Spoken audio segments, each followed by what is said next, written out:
Hari ini kita lanjut untuk belajar mengenai kesehatan dengan judul penyembuhan spontan. Nah, ini penting karena berkaitan dengan konsultasi kesehatan yang kita berikan pada pelajar.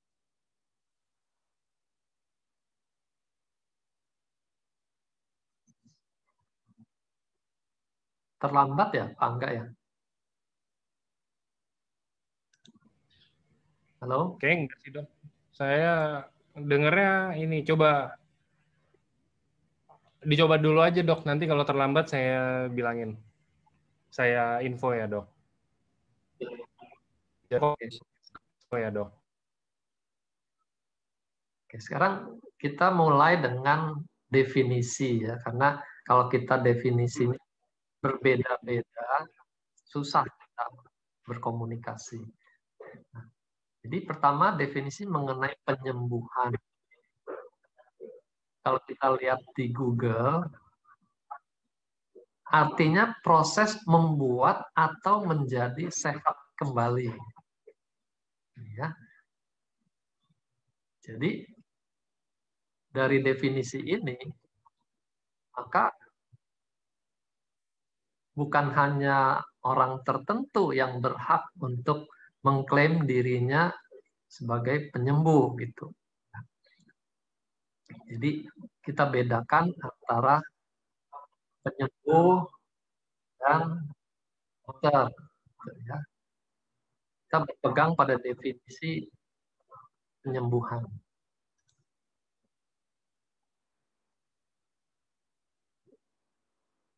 Sekarang definisi sehat menurut WHO. Jadi di sini terjemahannya keadaan yang sempurna, baik fisik, mental, maupun sosial. Jadi bukan hanya bebas dari penyakit atau kecacatan. Itu definisinya. Menurut World Health Organization. Nah, di sini kalau yang sudah menonton film Startup, kita mungkin mengenal tokoh-tokoh 3 orang ini.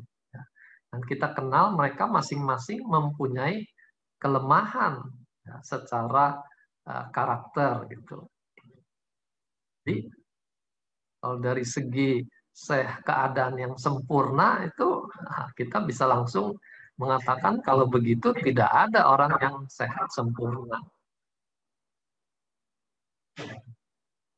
Entah fisik, mental, ataupun sosial.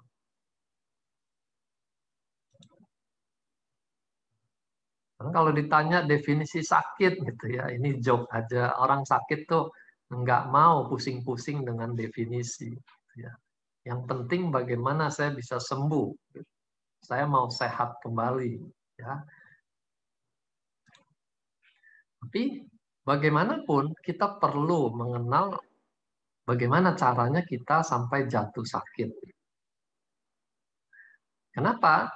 Supaya pengharapan yang kita berikan itu realistis gitu. Ya, kita tidak bisa sembarang mengatakan cepat sembuh ya gitu. Kalau kita tidak mengenal bagaimana mekanismenya orang tersebut jatuh sakit.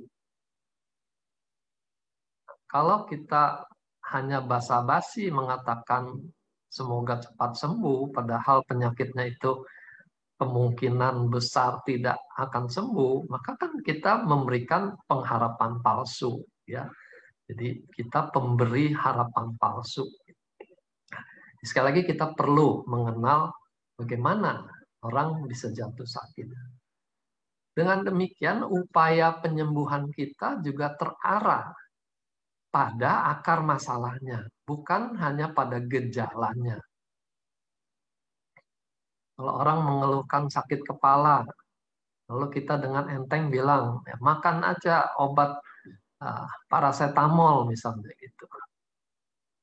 Itu tentu tidak baik Karena itu hanya menutupi gejalanya.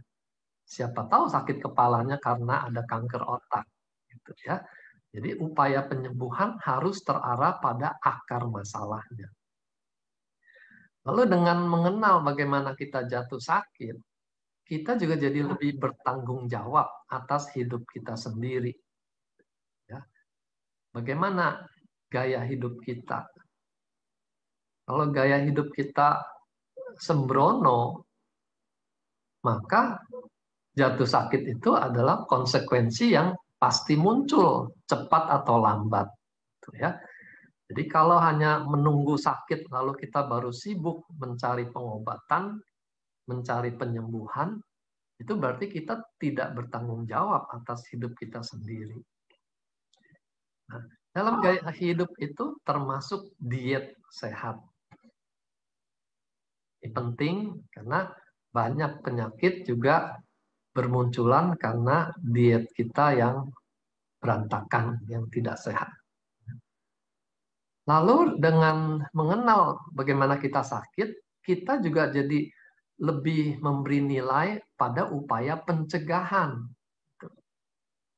Karena masyarakat kita sekarang ini agak sembrono kalau kita bicara mengenai pencegahan.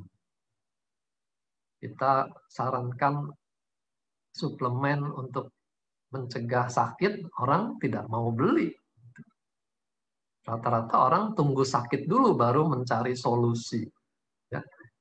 Jadi kita sebagai edukasi kesehatan perlu terus mengupayakan orang-orang mempunyai nilai untuk mencegah dirinya jatuh sakit. Atau kalau dia sakit juga mencari penyembuhan sedini mungkin. Jadi sakit kepala itu misalnya alarm tubuh untuk memberitahu ada yang bermasalah di kepalanya misalnya. Nah, dia harus mencari upaya penyembuhan segera. Jangan dengan enteng mengatakan, nggak apa-apa, saya sudah biasa sakit kepala, nanti juga hilang sendiri misalnya. Ya. Karena bisa-bisa dia terlambat, karena penyakitnya terus memburuk. Ya. Jadi ini penting sekali kita mengenal bagaimana mekanisme kita jatuh sakit lewat seminar hari ini. Nah, ada 7 kelompok penyebab penyakit. Yang pertama genetik. Jadi memang waktu dia dibentuk di dalam rahim sudah ada cacat genetik. Tentu kondisi ini tidak bisa diperbaiki dengan obat-obat yang ada, termasuk dengan suplemen apapun tidak bisa kita mengubah DNA seseorang, ya. Kecuali nanti sudah muncul teknologi mereparasi DNA. Yang kedua, bawaan lahir. Jadi gennya mungkin baik, tapi waktu kehamilan terjadi kecacatan membentuk organ-organ sehingga dia lahir dengan cacat bawaan. Ya. Yang kita kenal misalnya bibir sumbing, jantungnya bocor, kongenital misalnya. Itu bawaan lahir. Jadi untuk 2 contoh ini, kita kan tidak bisa dengan mudah mengatakan semoga cepat sembuh, gitu ya. Karena ini praktis tidak bisa kita ubah. Kalau bibir sumbing masih bisa dioperasi, gitu ya. Tapi tidak semua cacat bawaan tuh bisa diperbaiki. Kelompok ketiga tuh trauma, orang kecelakaan, lalu lintas, atau karena benturan lain, perkelahian misalnya. Itu menyebabkan trauma. Pada kasus trauma, tentu tindakan kita lebih utama untuk ke rumah sakit, ke emergency, untuk melakukan pengobatan yang segera. Jadi berbeda antara trauma dengan yang keempat, penyakit metabolik. Penyakit metabolik mungkin munculnya perlahan-lahan.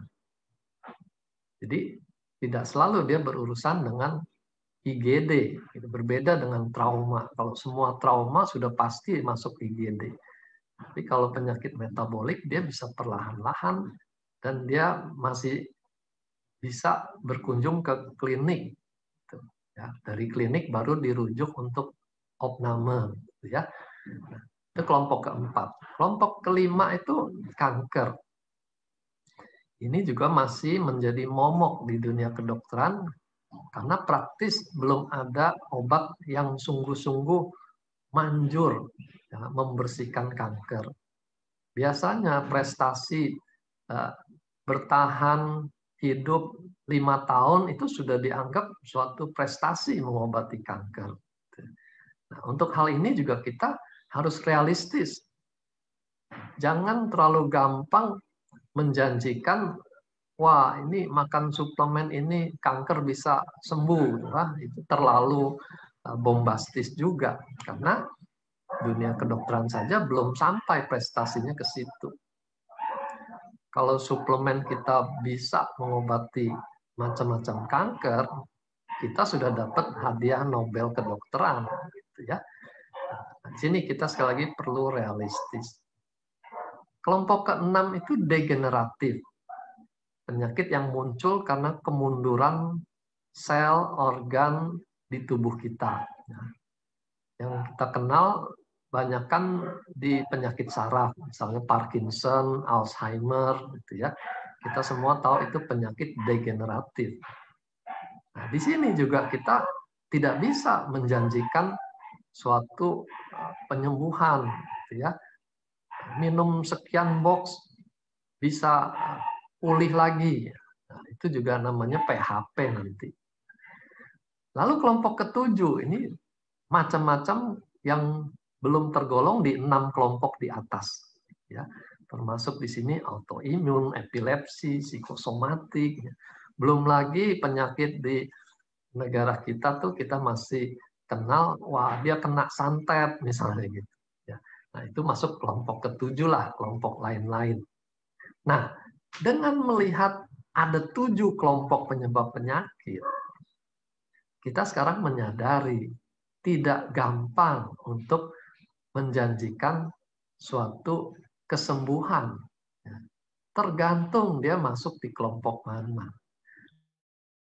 Dan juga menyoroti segala sesuatu tuh gara-gara misalnya belakangan ini kita bahas mengenai disbiosis misalnya. Semua penyakit gara-gara masalah ususnya tidak bersih. Ya, tidak bisa juga. Ya. Urusan disbiosis itu hanya muncul di beberapa kelompok penyakit ini, bukan semua penyakit. Dengan demikian kita juga tidak bisa mengatakan penting minum Utsukushi karena semua penyakit bersumber dari usus. Setelah kita tahu 7 kelompok ini, kita jadi lebih ngerem bicara seperti itu. Ya. Tergantung kondisi yang ada. Sekarang bicara mengenai upaya penyembuhan.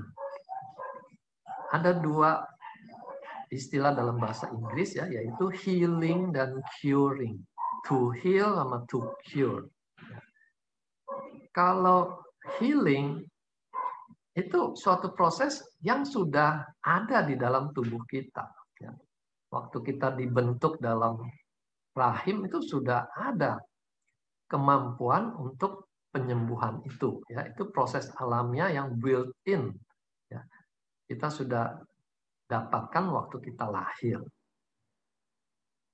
Kalau curing itu intervensi dari luar untuk membantu atau mempercepat kesembuhan. Misalnya dengan memberikan obat-obatan.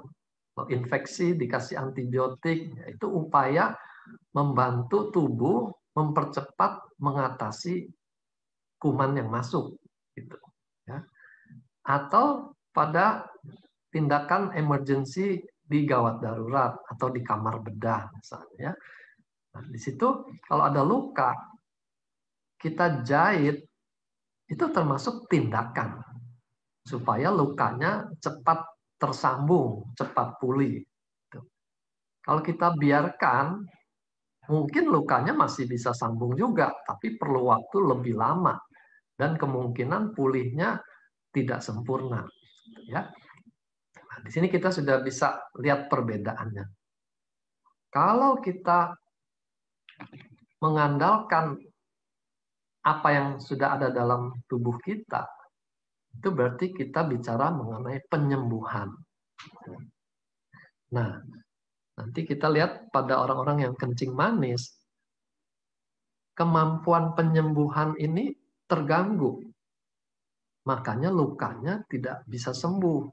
Nah, pada kondisi itulah diperlukan tindakan mempercepat penyembuhan luka.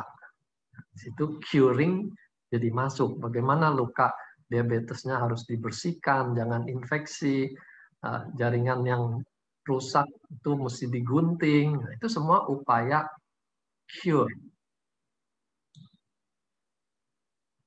Berkaitan dengan penyembuhan, kita kembali pada penyembuhan alamiah, ya, karena tadi kan memang Tuhan sudah mengaruniakan daya penyembuhan itu sejak kita dikandung. Kita mengenal istilah Mother Nature. Alam sudah menyediakan bahan-bahan untuk membantu penyembuhan kita. Ya. Misalnya di zaman COVID ini, orang teringat kembali bahwa matahari itu penting untuk membantu kesembuhan kita. Jadi dijemurlah, pasien-pasien itu dijemur supaya vitamin D-nya juga lebih meningkat. Ya, itu semua termasuk Mother Nature. Lalu alam juga memberikan tumbuh-tumbuhan supaya tubuh kita sehat. Ya, itu semua proses penyembuhan alamiah. Lalu kita sebagai makhluk spiritual, kita juga akrab dengan kesembuhan ilahi. Bagaimana doa itu bisa membantu orang yang sakit berat pun bisa mengalami kesembuhan, bisa mengalami mukjizat. Ya, itu bagian dari penyembuhan alamiah. Secara ilmu, yang mempunyai keilmuan cukup luas, cukup mendalam itu kita mengenal di dunia timur tuh Chinese medicine, ya, dengan pengalaman beribu-ribu tahun, lalu mereka jadikan suatu badan ilmu pengetahuan. Sementara di kedokteran Barat itu dikenal sebagai medis konvensional. Nah, untuk yang medis timur ini, mereka menekankan penyembuhan itu dengan mencapai keseimbangan. Ya. Yin yang 5 elemen itu kalau tidak seimbang muncul penyakit. Jadi kalau mau sembuh kita ciptakan lagi keseimbangan yang baru. Itu prinsipnya. Tapi kalau di medis barat penyembuhan itu bicara mengenai patologis dan fisiologis. Semua yang merusak sistem kesehatan itu disebut patologis. Nah, itu yang diperangi, bagaimana memerangi patogen dengan obat antibakteri, antivirus, antitoksin, itu semua upaya supaya tubuh kita kembali lagi ke fungsi fisiologisnya, yang normalnya. Nah, di Indonesia sendiri Kemenkes membedakan kelompok tenaga kesehatan tuh dengan 3 kelompok. Tenaga medis, tenaga kesehatan, dan tenaga kesehatan tradisional. Gitu ya. Mungkin di luar negeri, di negara maju, tidak mencakup ini kesehatan tradisional karena dianggap keilmuannya tidak terbukti dengan baik. Gitu ya. Tapi kita bersyukur di negara kita masih menghargai kearifan lokal ini. Ya. Kesehatan tradisional itu dibagi lagi dengan keterampilan dan ramuan herbal. jamu-jamu itu kita sudah akrab selama sejarah negara kita. Nah, sementara keterampilan juga kita sudah akrab dengan tukang pijat, pijat patah tulang bahkan. Lalu juga terapi energi, misalnya dengan prana, lalu juga terapi olah pikir dengan hipnosis misalnya. Nah, itu diakui oleh Kemenkes kita, Kementerian Kesehatan. Teman-teman harap perhatikan ya, Kementerian Kesehatan, bukan Kementerian Kedokteran. Jadi dokter itu hanya satu bagian dari Kemenkes kita. Oke. Nah, kalau bicara kedokteran dengan kedokteran konvensional, maka penyakit itu dianggap patogen yang mengganggu masuk tubuh kita, sehingga perlu kita perangi. Jadi tubuh kita ini menjadi medan pertempuran. Misalnya virus, kita cari antivirusnya. Kalau tidak ada, kita buat vaksinnya. Itu juga bakteri, jamur, parasit, semua ada obatnya masing-masing. Lalu toksin, dicari bahan antitoksinnya. Ya. Bisa ular itu bagaimana menetralisir bisa ular. Diciptakanlah anti bisa ular misalnya. Kanker juga diperangi. Entah dengan dipotong kankernya, lalu diradiasi, lalu dikemo. Yang penting mereka semua ini dianggap benda asing yang harus dimusnahkan. Ya. Nah, yang repot belakangan ini muncul error di sistem imun kita, muncul penyakit autoimun. Nah, ini menjadi dilema. Sistem imun itu sistem alamiah. Kalau diperangi, bagaimana? Apa kita tekan sistem imunnya? Kalau kita tekan, nanti kita jadi rentan mengalami infeksi, gitu ya. Nah, jadi di sini kita bisa bayangkan kondisi yang kita hadapi kalau tubuh kita menjadi medan pertempuran. Nah, apa agen penyembuhnya? Obat atau pisau bedah. Jadi kalau di kedokteran itu ada dua dunia besar, dunia interna atau dunia bedah gitu. Nah, dunia penyakit dalam itu senjatanya obat. Kalau dunia kedokteran senjatanya pisau. Gitu, ya. Lalu disadari juga untuk memperkuat sistem tubuh kita perlu nutrisi, oksigen, air yang cukup, aliran darah yang lancar. Gitu. Nah, ini semua harus dicukupkan. Kalau tidak, obat ataupun pisau juga percuma. Gitu. Karena sel-selnya tidak bisa menjadi sehat. Nah, selain nutrisi dan hal alamiah lainnya ini, belakangan disoroti pentingnya growth factor dan stem cell. Ya. Makin banyak penelitian di bidang ini, karena ini harapan untuk memperbaiki jaringan yang sudah rusak. Ya. Kita lihat lebih lanjut. Kelemahan kedokteran barat. Mereka terlalu menekankan soal penyakit dibandingkan soal kesehatan. Kalau saya ikuti kurikulum saya waktu di kedokteran dulu gitu, memang lebih banyak bicara mengenai penyakit ini, apa penyebabnya, apa gejalanya, bagaimana obatnya gitu. Sehingga kalau pertanyaannya dibalik, bagaimana supaya saya tidak sakit? Kita tidak terlalu akrab untuk menjawab itu. Sepertinya kita bingung-bingung akan bilang, kamu sakit aja dulu, baru saya bisa obati gitu ya. Tapi bagaimana supaya tidak sakit, susah dijawab. Gitu. Lalu tubuh ini dilihat sebagai medan pertempuran, perang melawan kuman, melawan kanker, darah tinggi diperangi, kolesterol harus dilawan, gula juga harus atasi gitu. Jadi mentalnya itu sudah mental perang. Obat-obat juga dirancang seperti rudal gitu ya. Bagaimana untuk tifus misalnya, antibiotik apa yang cocok untuk kuman Salmonella typhi, untuk TBC obat apa yang paling langsung menuju kuman tersebut.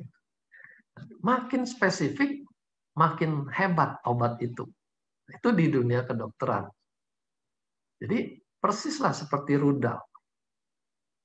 Rudal zaman sekarang dibantu dengan laser supaya lebih presisi targetnya. Nah, begitu juga dengan obat-obat. Apa kelemahannya? Pasien itu dianggap sebagai korban yang harus ditolong. Anda tidak perlu pusing-pusing, yang penting cukup kooperatif dengan kami, gitu ya. Nah, pasien itu tidak banyak dilibatkan. Apalagi kalau ketemu dokter yang tidak suka banyak bicara. Ini resepnya, ambil, makan dengan teratur. 2 minggu lagi kontrol. Sudah, titik. Gitu ya. Tidak banyak melibatkan apa yang harus dikerjakan oleh si pasien untuk memenangkan kesehatannya. Gitu. Di situ kita menyadari suatu label diagnosis itu penting buat para dokter. Mau cerita panjang lebar, kalau belum keluar diagnosisnya, kita nggak bisa berkomunikasi satu sama lain. Harus tegak dulu diagnosisnya, baru bicara. Nah, kalau sudah muncul diagnosisnya, terapinya juga sudah ada standarnya. Oh, kalau diagnosisnya gitu, terapinya protokol ini, gitu ya, sudah seragam. Yang berbeda paling takarannya, dosisnya. Itu tergantung berat badan, tergantung akut kronis gitu. Tapi selebihnya itu boleh dibilang standar, seragam. Tidak peduli pada perbedaan individual. Ya. Semuanya sama. Nanti lihat 2 minggu baru bicara, oh mungkin dia nggak cocok dengan obat ini. Gitu ya. Nah, baru belakangan ini disadari ada perbedaan genetik terhadap obat yang masuk. Makanya ada pasien yang cocok dengan obat tersebut, ada yang tidak cocok. Ya, nah sekarang pengetahuan makin luas. Para dokter juga makin menyadari tidak bisa lagi kita menyeragamkan semua obat berdasarkan diagnosisnya. Lalu kalau diagnosisnya sudah melibatkan psikosomatis, gitu ya, ini penyakitnya berhubungan dengan stresnya misalnya, maka umumnya si pasien tuh akan dirujuk ke psikiater karena merepotkan. Ya. Kalau psikosomatis itu harus sesuai dengan kondisi si pasien itu, problemnya apa, stresnya apa, gitu. Jadi ini kelemahan kedokteran barat. Sebaliknya, kalau dunia kesehatan, kita akan lebih fokus bagaimana kesehatan ini selalu prima, gitu ya. Bagaimana seimbang, cukup supaya tidak gampang sakit. Jadi kesehatan itu kita mendukung agen-agen penyembuhan. Kalaupun dia sakit, cepat sembuhnya, gitu ya. Kita tidak terlalu pusing dengan ancaman penyakit yang bakal datang. Tapi kita fokus pada kesiapan tubuh kita menghadapi aneka ancaman itu. Nah, ini 5 pilar kesehatan yang umum. Mengenai makanan, minuman yang sehat itu seperti apa.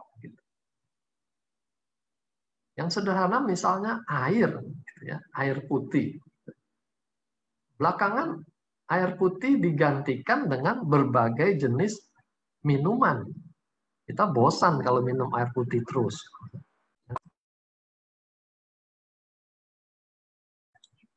Sorry, ada truk lewat. Jadi kita mulai isi kulkas kita dengan soft drink, dengan jus, dengan macam-macam minuman yang lebih enak rasanya, gitu ya. Nah, ternyata kan belum tentu minuman seperti itu menyehatkan kita. Malah itu investasi untuk penyakit bermunculan, gitu ya. Nah, jadi makanan minuman sehat yang mana yang kita harus selalu ada, itu penting. Pilar kedua olahraga. Ketiga istirahat dan tidur, ya. Kalau tidur kita tahu memang waktunya tidur malam hari, gitu ya. Tapi seringkali kita mengabaikan istirahat. Sepertinya kalau siang hari udah kelelahan, pengen tidur itu dosa gitu, ya. Tidur siang-siang males misalnya. Padahal tubuh kita sudah memberi sinyal butuh untuk istirahat. Kalaupun tertidur, itu tertidur nap gitu ya, tertidur sebentar, 15 menit, 30 menit, yang menyehatkan. Gitu. Tapi kadang-kadang kita sudah dikejar dengan timeline, nggak bisa lagi tidur siang. Itu menjadi barang yang langka, yang terlalu mahal. Gitu. Nah, padahal ini merusak pilar kesehatan yang ketiga. Lalu relaksasi. Bisa santai, bisa bercanda, bisa senang-senang, bisa main-main gitu ya. Nah, dengan kondisi mengejar ekonomi, ini juga menjadi barang yang langka sekali gitu. Kalau kita tanya kapan terakhir nonton bioskop misalnya gitu ya. Nah, mungkin sudah lama sekali orang tidak lakukan karena tidak ada waktu lagi untuk itu. Nah, pilar kelima itu spiritualitas. Ini juga belakangan makin disadari pentingnya spiritualitas. Ya. Di sini kita bukan bicara mengenai agama dan tata ibadah, tapi bagaimana spiritual kita juga sehat, gitu ya. Kita tidak menyimpan dendam, kita tidak mudah marah karena tersinggung, kita mudah untuk memaafkan, legowo, lalu kita bisa bersyukur atas apa yang masih ada daripada memikirkan apa yang hilang gitu. Ini semua termasuk spiritualitas. Nah, belakangan makin banyak seminar-seminar yang fokus pada spiritualitas ini. Ya. Jadi ini 5 pilar kesehatan yang harus kita jaga kalau mau sehat terus. Makanan minuman sehat itu menjadi pemberi kehidupan setelah kita lahir. Ya. Kalau kita belum lahir, itu suplainya dari ibu lewat plasenta, lewat tali pusar. Tapi setelah kita lahir, kita mengandalkan makanan ini. Kita bedakan makronutrien dan mikronutrien. Makro itu yang dalam jumlah besar, 100 gram, 200 gram. Gitu. Tapi yang mikro ini dalam jumlah miligram, bahkan mikrogram.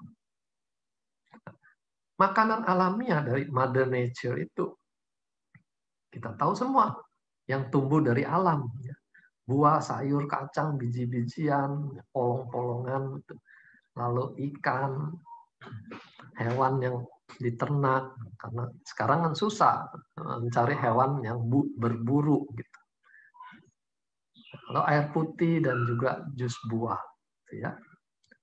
Ini bukan jus rasa buah ya. Kalau jus rasa buah itu isinya hanya bahan kimia yang esens rasanya seperti buah. Ini makanan yang alamiah. Kita harus usahakan selalu makan minum yang alamiah. Nah, ini komponen makro. Ya, kalau kita lihat gambar di sebelah, ini kita tahu ini kita di restoran mana ini. Ya. Intinya ada karbohidrat, ada protein, dan lemak. Nah, kalaupun ada semua, masih perlu diperhatikan lagi komposisinya, banyakkan mana gitu. Karena kalau lemaknya terlalu banyak melebihi kebutuhan ya seperti ini,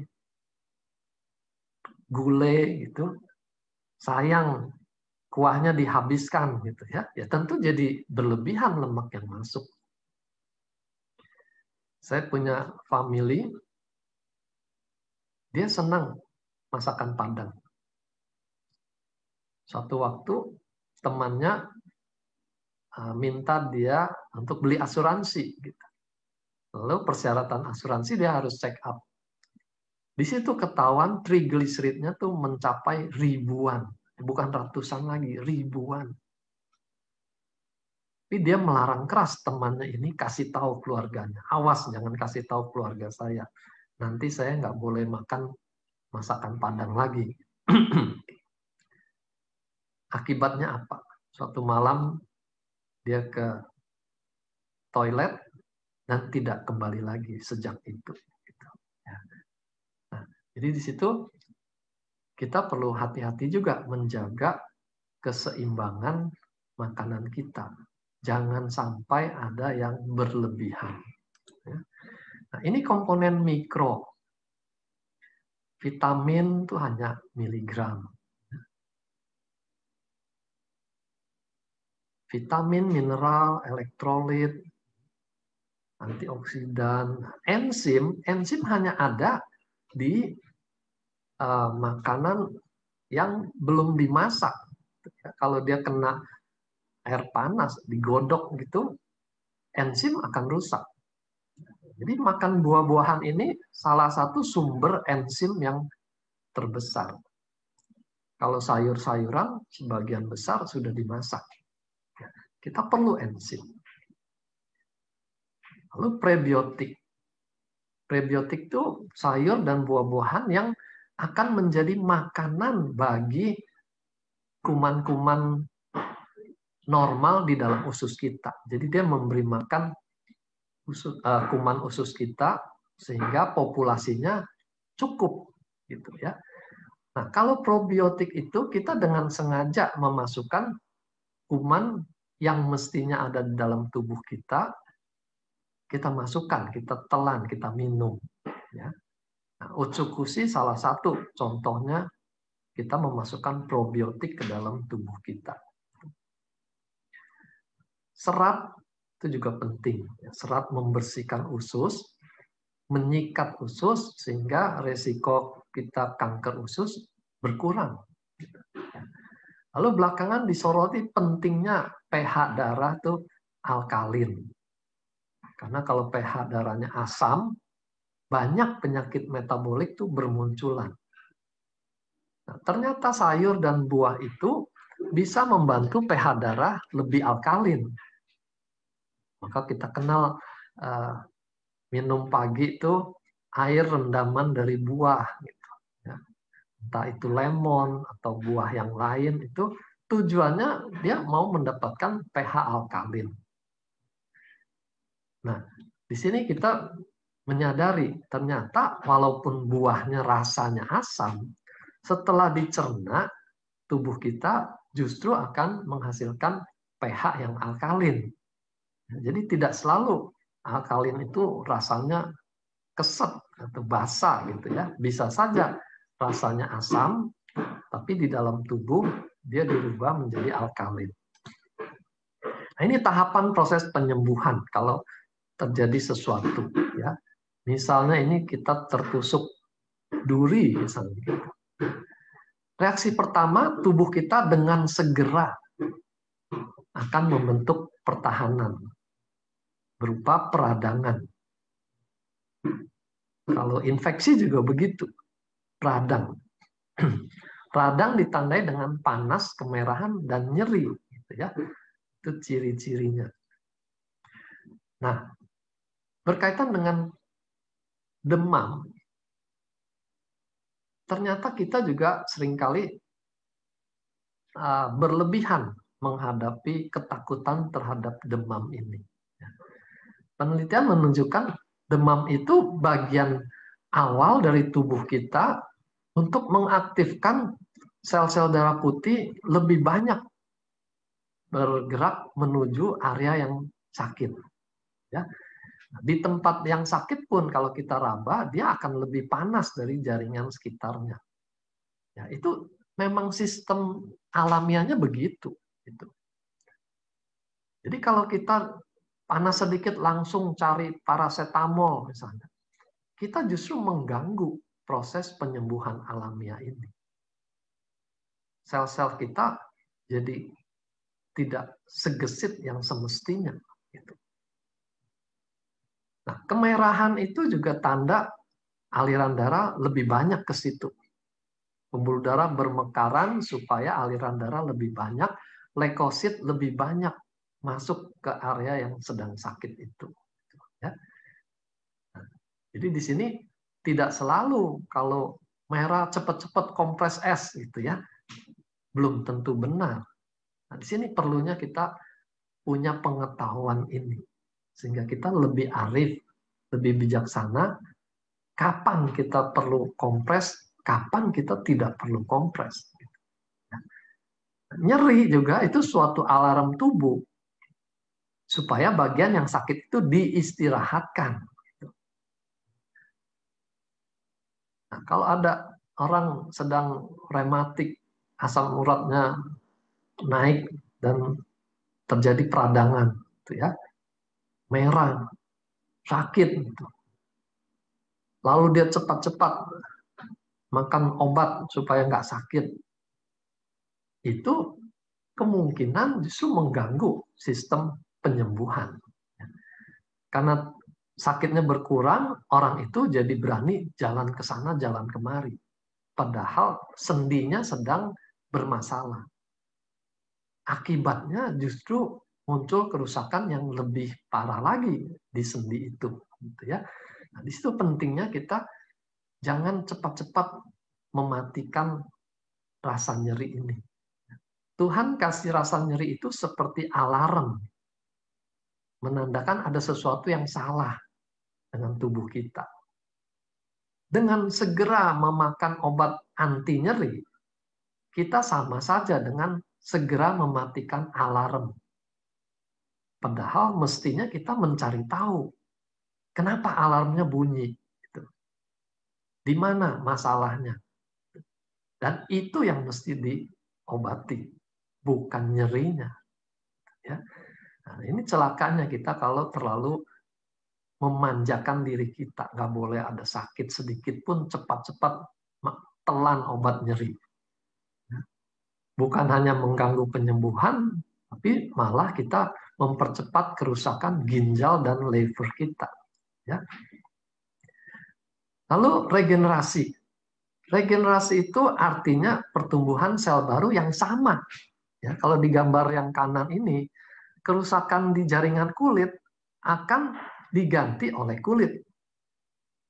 Ya, di jaringan ikat akan diganti oleh jaringan ikat. Tapi tidak selalu terjadi regenerasi yang sempurna seperti itu. Bisa jadi jaringan kulit diganti oleh jaringan ikat. Sehingga kita mengenal itu sebagai jaringan parut. Gitu ya. Keloid misalnya. Itu contoh bagaimana regenerasinya jauh dari sempurna. Jadi tubuh kita ini, sekali lagi, sudah dibekali kemampuan untuk menyembuhkan diri sendiri. Kita hanya perlu mendukung upaya penyembuhan itu. Jangan mengganggunya, apalagi merusaknya. Jadi apa saja yang dibutuhkan?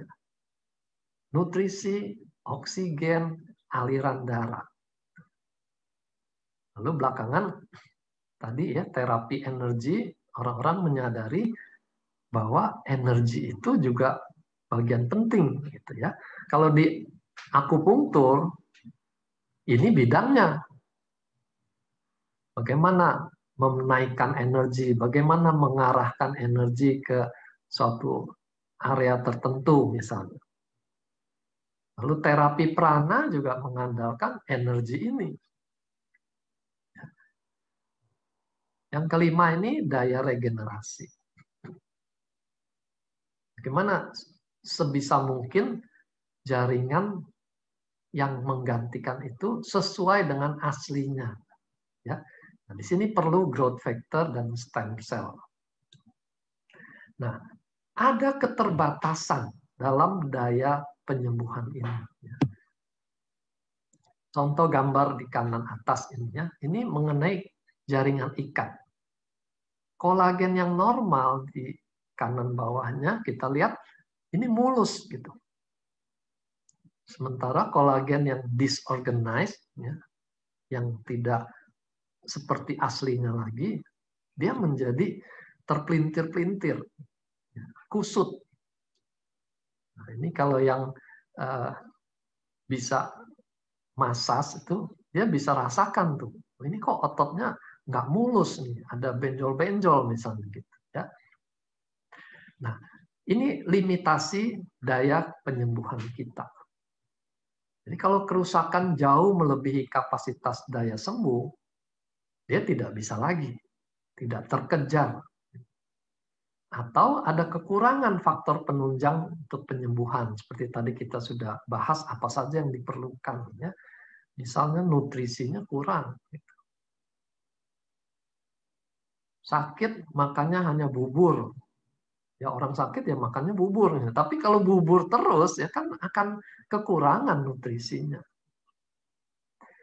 Lalu aliran darahnya tidak baik. Ini terutama pada mereka yang mengalami diabetes. Pembuluh darah yang kecil-kecil tuh semua banyak yang mampet. Sehingga aliran darahnya jadi tekor. Nah, juga dengan degenerasi karena usia. Makin lanjut umurnya, makin lambat daya penyembuhan diri ini. Makanya lebih lama sakitnya. Dan kalaupun sakit, jadi lebih berat. Ya. Ini karena usia. Nah, disinilah tadi kita butuh stem cell, growth factor, karena usia kita tidak bisa direm. Tapi kita masih mau upayakan, janganlah tambah usia, tapi tambah merosot. Gitu ya. Nah, ini contoh tendinopati ini, jaringan tendon ya, yang tidak sembuh dengan sempurna. Makanya orang tuh jadi tangannya nggak bisa lurus lagi seperti dulu ya, setelah mengalami suatu trauma misalnya. Karena tendonnya tidak elastis lagi seperti dulu.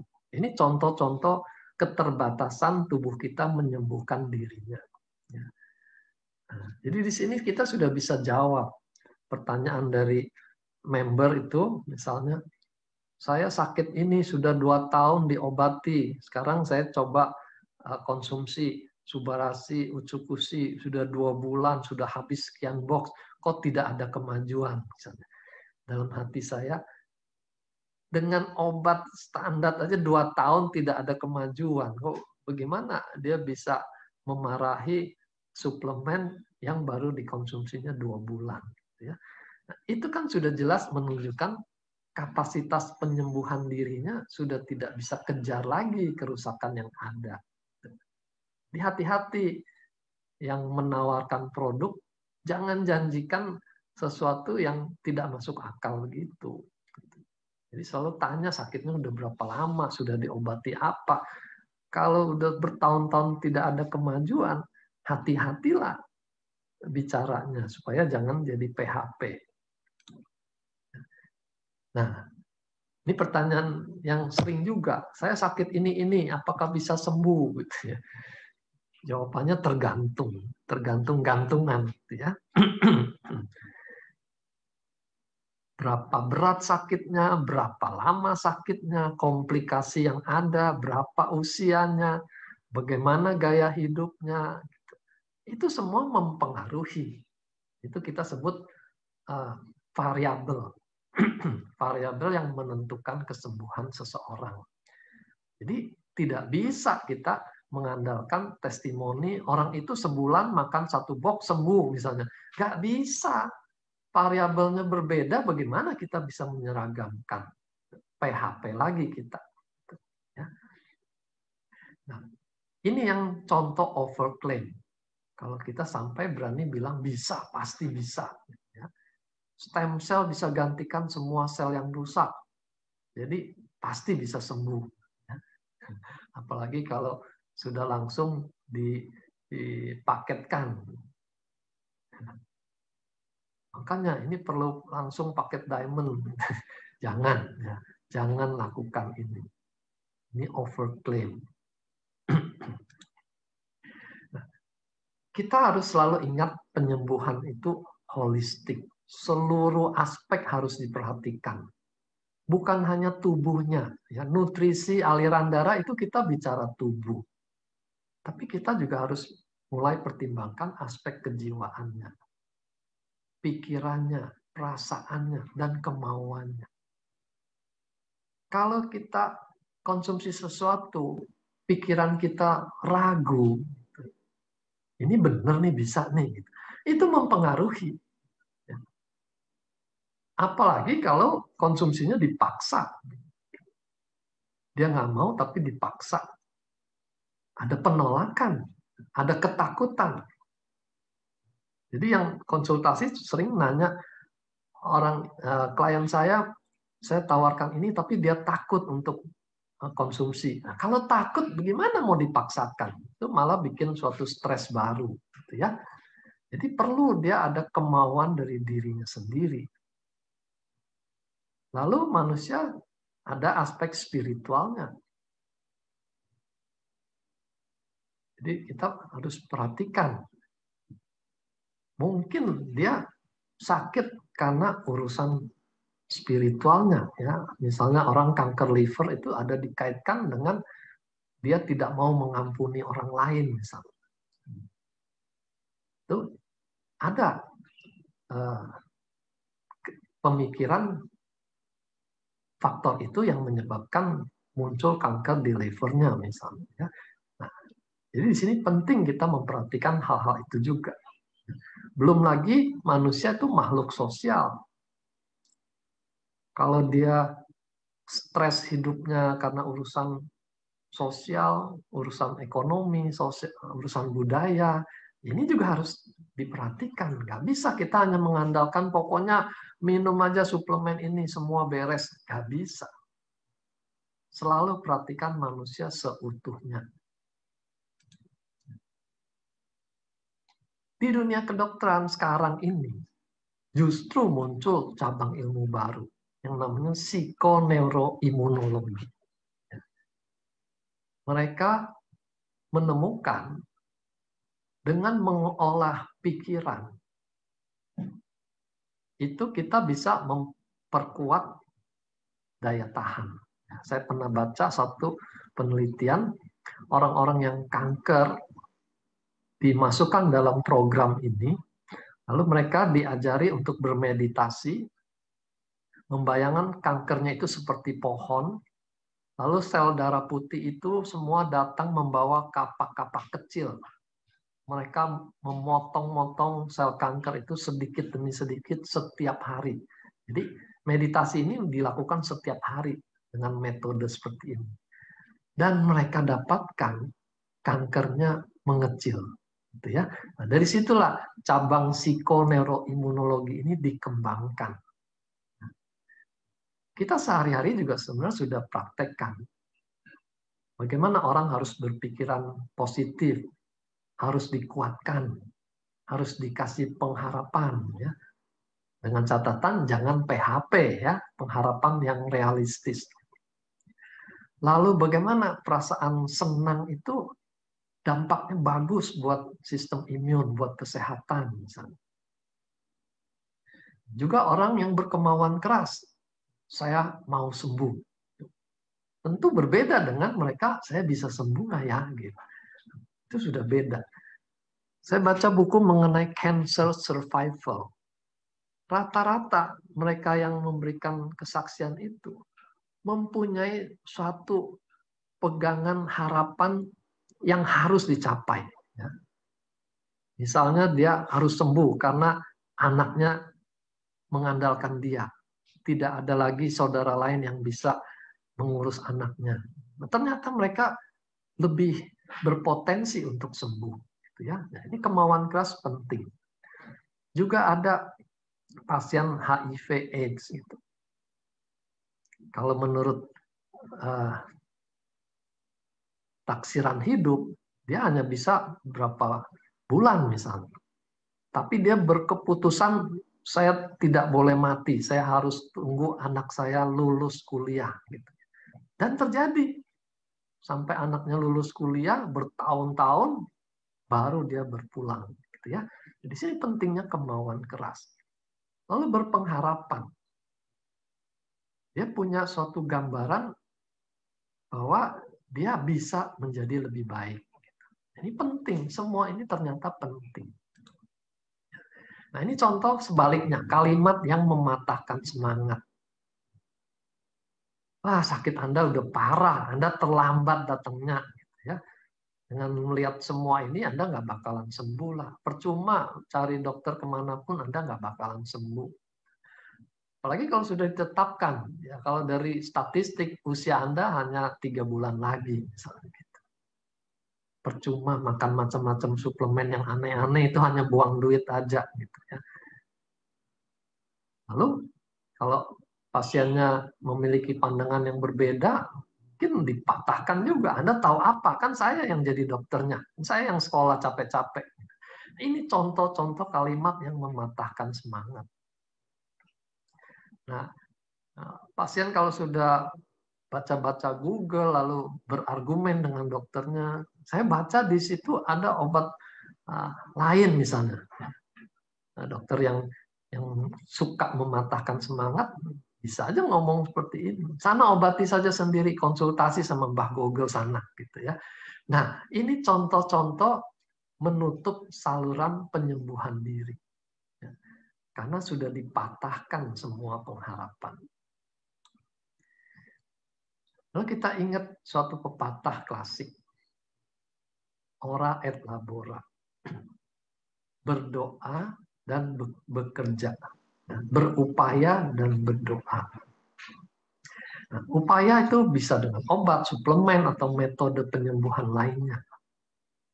Berdoa terkait spiritualitas tadi, kita bukan bahas tata doanya. Ya.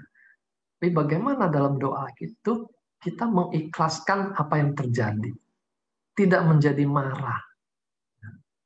Kenapa saya begini? Kenapa saya yang sakit? Misalnya. Lalu kita bersyukur.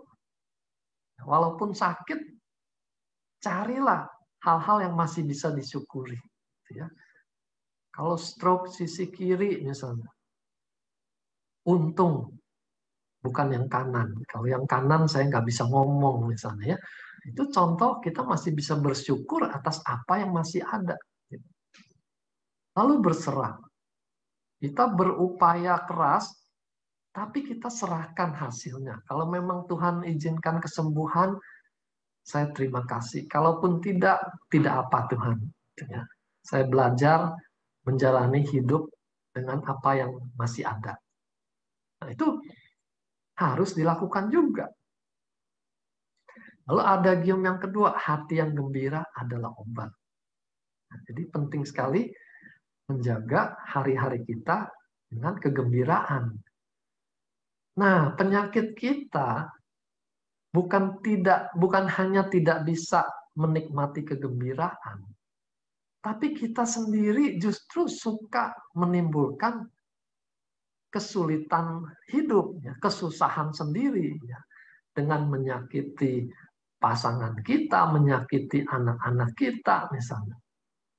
Kita bukan menciptakan kegembiraan, malah menciptakan marah, menciptakan dendam, gitu. Dan berarti kita membuat orang lain sakit. Buat yang bekerja juga sama, atasan bawahan atau bawahan sesama karyawan, gitu. Kita rajin sekali menciptakan orang-orang sakit hati. Ya. Nah, jadi ini penting. Oke, jadi sebagai kesimpulan tuh jadi sejumlah poin yang kita bisa petik ya. Tubuh kita tuh sudah dibekali kemampuan untuk menyembuhkan diri sendiri. Entah lewat sistem imun, lewat daya pertumbuhan jaringan, itu semua mekanisme yang menyembuhkan diri sendiri. Gaya hidup kita menentukan apakah kita bisa tetap menyembuhkan diri sendiri atau kita mengganggu sistem itu atau justru kita yang menimbulkan penyakit itu.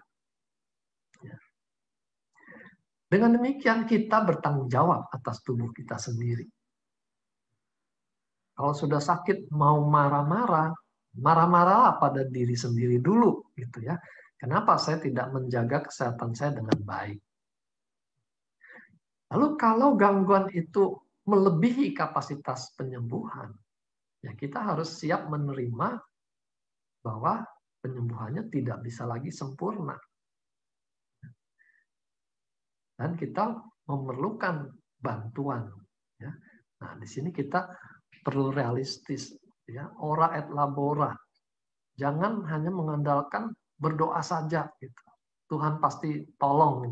Nah, kalau waktunya kita membutuhkan bantuan, kita tidak mencari bantuan, ya kita salah sendiri. Ya. Lalu batas-batasnya ini yang bisa dilakukan oleh tubuh kita itu membuka peluang adanya kecacatan atau justru ketidak bisa sembuh lagi, gitu ya. Yang pada akhirnya kita kenal sebagai kematian. Itu hal yang wajar. Tidak semua orang sakit tuh bisa sembuh sempurna. Ada yang cacat, ada yang mati.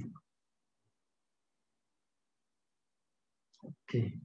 Dok, mau tanya, saya ada psoriasis artritis dan ada batu dalam empedu. Nah, di bulan Oktober batunya 1,7, 1,3 bulan di USG batunya jadi 2,4.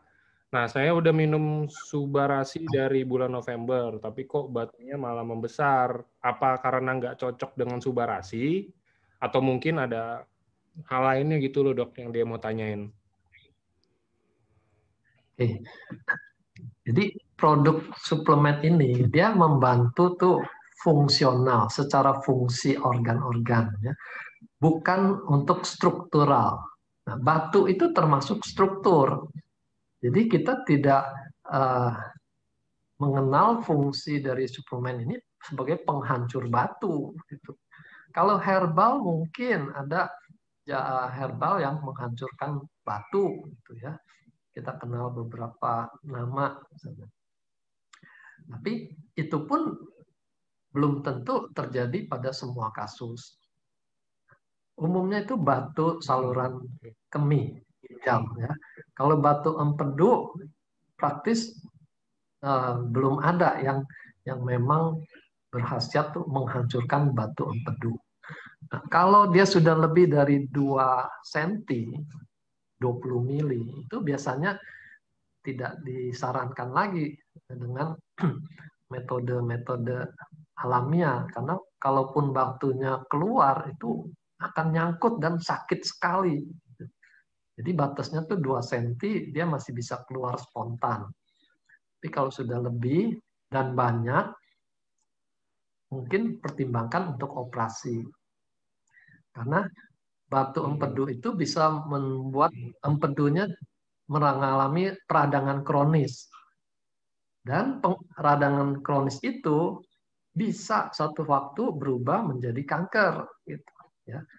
Jadi kita nggak mau menunggu sampai parah begitu, baru nyesel-nyesel. Coba saya operasi 10 tahun lalu, misalnya gitu ya. Jadi tanya saja dokternya apakah memang sudah waktunya operasi. Dok, mau tanya, pasien radang usus, konsumsi usus baru sekitar 16 hari. Nah, pada saat pemeriksaan lab, radang ususnya naik yang semula 800 menjadi 1.400. Pertanyaan saya, apakah ini emang proses yang harus dilalui? Seperti yang kita sebut dengan detoksifikasi atau enggak? Mohon penjelasannya, dok. Ya, nah sama seperti penjelasan tadi ya, sama-sama label diagnosanya radang usus. Gitu. Tapi kondisi faktanya kan beratnya radangnya belum tentu sama. Apakah radangnya ringan atau merah sekali, parah, dan meluas misalnya. Jadi kita tidak bisa memakai satu kondisi dengan bandingkan dengan kondisi yang lain. Ya. Itu awamnya kita bilang cocok-cocokan. Gitu. Jadi kalau dikonsumsi dia malah tambah sakit, ya jangan diteruskan dulu. Ikuti saja pengobatan standar. Ya. Suplemen ini bukan pengobatan alternatif menggantikan obat standar, bukan. Kita kan mendukung proses penyembuhan. Ya. Jadi obatnya tetap dijalankan, kita support dengan suplemen ini, gitu. Ya. Itu aja. Nah, kalau mengenai fungsi dari kedua produk kita, untuk perbaikan jaringan kan kita kedepankan SOP ya, daripada Utsukushi. Utsukushi kan dia lebih nanti untuk detoxnya. Jadi tidak selalu semua urusan usus pakai Utsukushi, belum tentu. Gitu. Kalau dia berupa luka, ulkus, ada tukak, gitu, itu kita lebih butuh SOP-nya dulu untuk memperbaiki jaringan yang rusaknya, sembuh dulu. Baru kita bicara kesehatan usus. Dok, mau tanya, kalau baby yang baru umur 3 bulan lebih kena katarak, apa bisa dibantuin pakai Subarasi? Nah, jika bisa, apakah lewat ibunya yang konsumsi atau dikasih ke anaknya? Anaknya lahir prematur. Mohon penjelasannya ya, Dok. Thank you. Nah, ini contoh kondisi kongenital ya. Karena katarak kan biasanya degeneratif. Usia makin tua makin tebal kataraknya. Ini 3 bulan sudah katarak, berarti dia kongenital. Nah, di sini kan kita juga tidak bisa janjikan banyak karena masalahnya berbeda dengan masalah yang umum. Nah, kalau SOP itu untuk katarak kita juga belum ada datanya, testimoni pun belum ada gitu. Walaupun secara teoritis stem cell bisa memperbaiki katarak yang sudah jadi itu menjadi lebih tipis tuh, bisa gitu. Tapi persisnya berapa banyak, berapa lama kita nggak punya data. Nah, bayi 3 bulan belum bisa makan macam-macam. Dia masih ASI saja. Kalau diberikan pada ibunya, kita juga tidak punya data apakah SOP itu keluar di dalam ASI. Tidak ada penelitian sampai situ. Jadi saya tidak bisa memberikan jawaban yang pasti mengenai hal ini. Takaran ini boleh dokter jelasin. Jadi menjawab beberapa pertanyaan yang sama, mungkin maksudnya takaran itu, cara kita menentukan takarannya sih gimana sih? Kalau untuk Subarasi, untuk produk kita, Subarasi dan Utsukushi, atau bahkan SOP 100, apakah itu tergantung dari penyakitnya, atau umurnya, atau yang mungkin berat badan, atau apanya, dok? Boleh dijelasin sedikit. Ya. Oke, ini kita pedoman umum ya, jadi bukan suatu takaran standar harus seperti itu. SOP 100 dibanding Subarasi kan bicara SOP-nya 100 mg, kalau Subarasi 150 mg. Jadi 3 SOP itu setara dengan 2 Subarasi gitu ya. Nah, standar umum kalau untuk kesehatan saja, menjaga kesehatan, kita 1 kali sehari 1 saset. Itu pun umum. Mestinya kalau dia tambah tua, butuh lebih banyak dong. Umur 60 dengan umur 30 kan beda. Jadi makin lanjut usia, dia butuh lebih banyak. Nah, kalau orang itu sakit, maka kita bayangkan ada kerusakan jaringan. Nah, stem cell kita itu perlu lebih banyak kalau kerusakannya lebih luas. Nah, di situ kita kaitkan dengan beratnya penyakit dan lamanya sakit. Kalau memang sakitnya macam-macam dan sudah bertahun-tahun, dia butuh lebih banyak. 2 kali 1 mungkin nggak cukup lagi, sudah perlu 3 kali 1 sampai 6 saset. Itu 3 kali 2 saset. Itu pedoman umum seperti itu. Kalau berat badan, misalnya pada takaran 4 kali 1 saset. Kalau orangnya gemuk, kita bayangkan dia butuh lebih banyak, karena sel-selnya juga lebih banyak. Kita akan buat takarannya jadi 2 kali 2, sekali minum 2 saset. Gitu. Tapi total sehari masih sama-sama 4, misalnya seperti itu. Ya, itu bedanya 4 kali 1 atau 2 kali 2. Gitu. Kalau orangnya nggak gemuk-gemuk, ya kita bikin lebih frekuensinya lebih sering, sehingga dia lebih stabil jumlahnya dalam tubuh kita.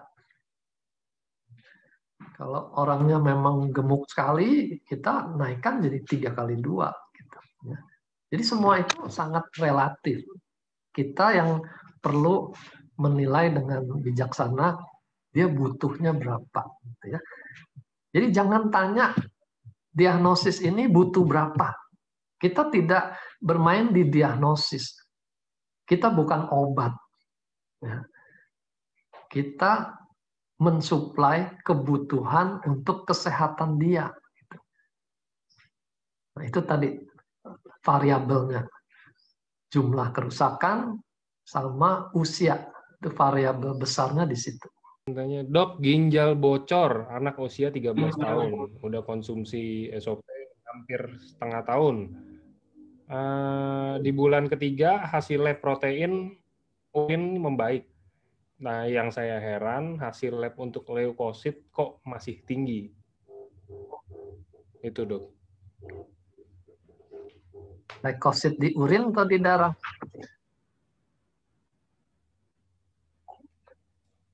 Kalau leukosit di darah itu tanda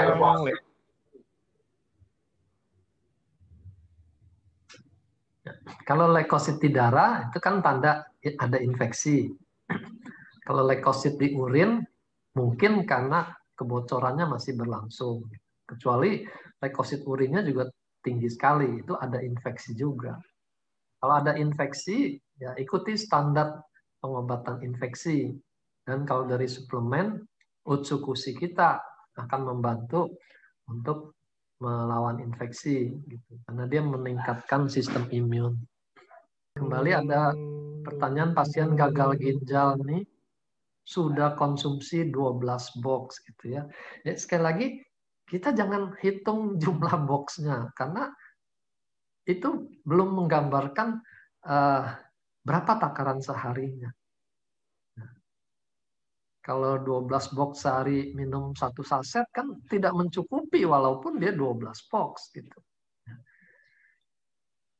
Lalu sampai saat ini belum ada kemajuan. Oh, sehari minum 2 utsu, 2 suba gitu ya. Berarti 2 kali 1. 2 kali 1 berarti 1 bulan 2 box. Ini berarti 6 bulan gitu ya. Kita biasanya 3 bulan pun kita sudah perlu mengevaluasi. Dengan takaran segini 3 bulan ada kemajuan atau tidak. Kalau tidak ada, kita pertimbangkan apakah takarannya perlu ditambah. Gitu. Ya. Mungkin 2 kali 1 tidak memadai buat kondisi orang tersebut. Kita bisa naikkan 3 kali 1 atau 4 kali 1. Ya. Nah, lalu evaluasi sampai 6 bulan. Kalau 6 bulan juga tidak ada kemajuan, berarti upaya kita dengan metode ini tidak berhasil, jangan diteruskan gitu ya. Nah, tapi kita juga jangan hanya menilai soal gagal ginjalnya. Orangnya tetap cuci darah. Memang dia tetap cuci darah, tapi kalau kualitas hidupnya menjadi lebih baik, itu kan juga suatu keberhasilan. Gitu. Ya. Jadi jangan melulu hanya melihat satu indikator. Manusia holistiknya itu juga dinilai. Yang tadinya sakit ginjal, bawaannya marah-marah, pemurung, pesimis, udah depresi, lalu sekarang bisa pergi-pergi, bisa ceria, itu juga dikasih nilai dong, yang adil, penilaiannya yang adil. Oke. Apakah SOP bisa membantu menumbuhkan membran yang ada di engsel di mangkok rahang gigi? Di mangkok apa? Sendi. Di mangkok rahang gigi, Prinsipnya jadi katanya begini. ada membran sel di situ. Rahang gigi. Rahang itu kan sendi, tulang rahang gitu.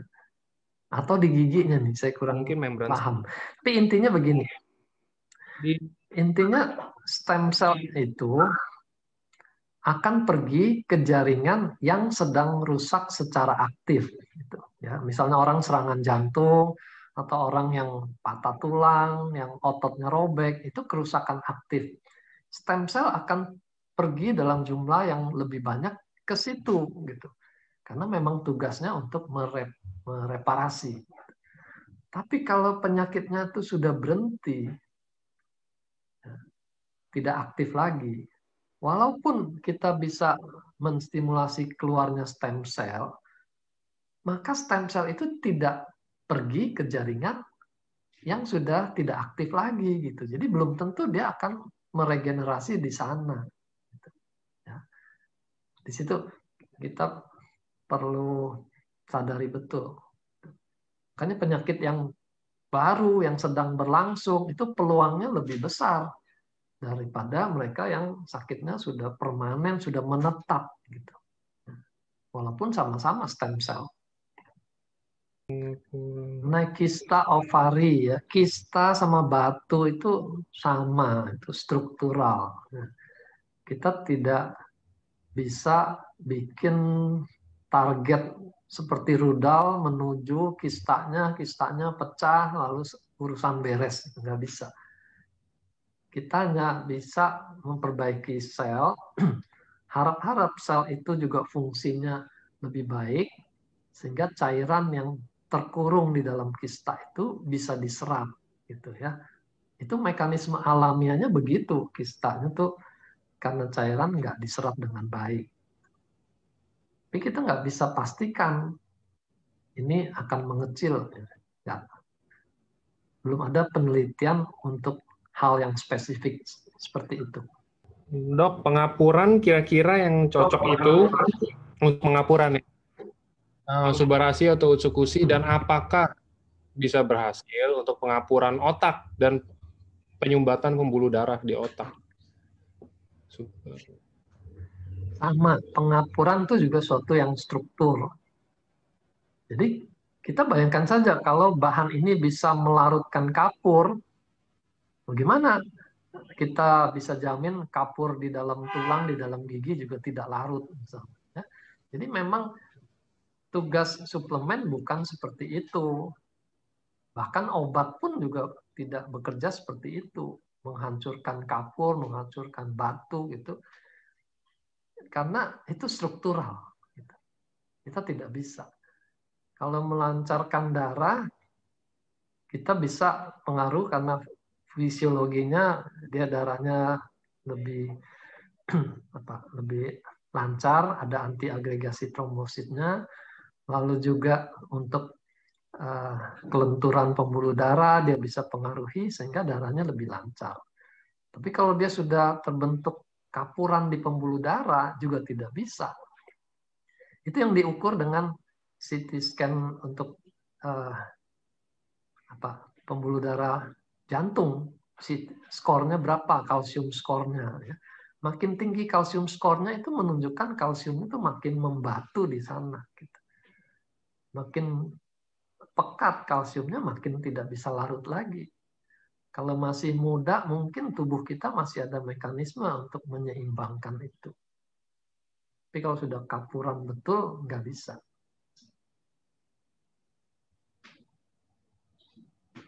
Oke.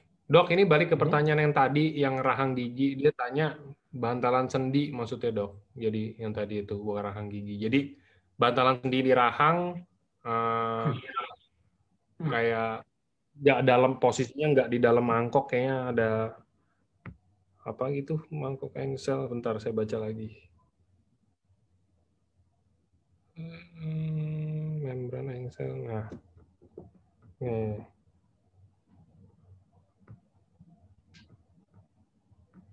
Dok, apakah SOP bisa membantu menumbuhkan atau mungkin memperbaiki ya bantalan sendi yang ada di engsel, rahang gigi, rahang kita, Dok?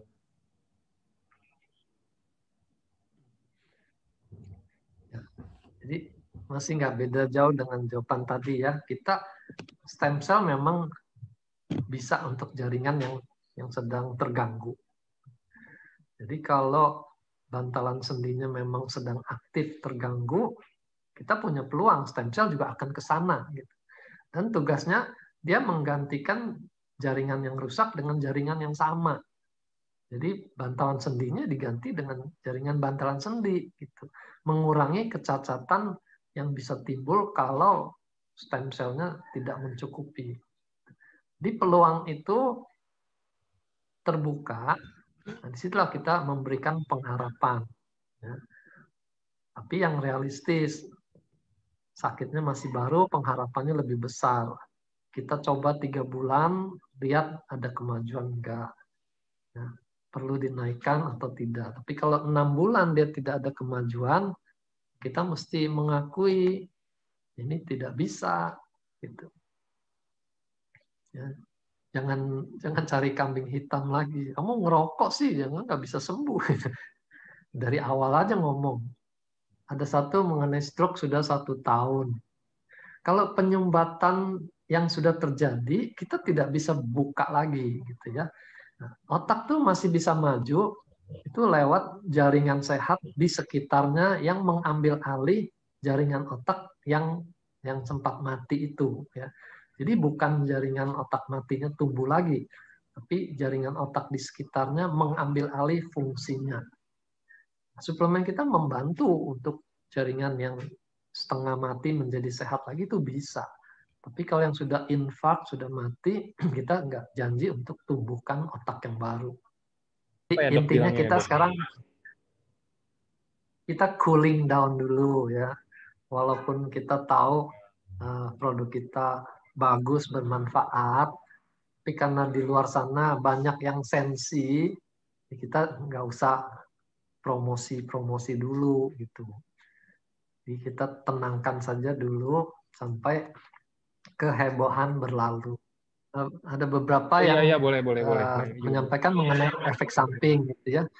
Jadi kalau memang muncul efek yang tidak menyenangkan, dikurangi takarannya, dijarangkan. Kalau perlu 2 hari sekali, kalau perlu hanya setengah saset. Nah, bagaimana lah caranya supaya efek detoksnya itu tidak terlalu mengganggu.